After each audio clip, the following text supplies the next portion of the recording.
Guys, bagong tutorial tayo kung paano i-hide ang apps.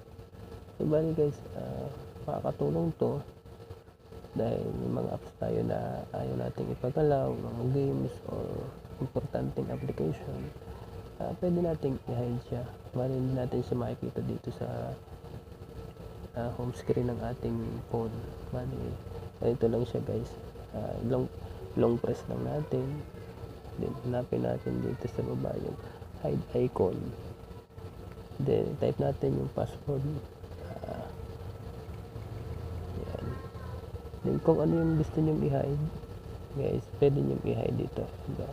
Bawa i-hide natin tong unseen messenger tsaka itong plus vlogger. Yan, so guys, yan. So yun, bali yan guys, naka-hide na siya. Tingnan natin, kahit isa-isahin natin siya, hindi natin siya makikita. Wala siya dito guys.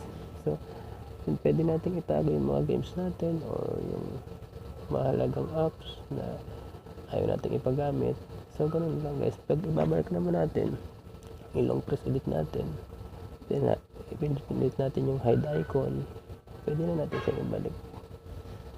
So yun guys, ganun lang guys kadali ang pag-hide ng apps. Sana may bago naman tayong tutunan sa ating tutorial. So guys, thank you.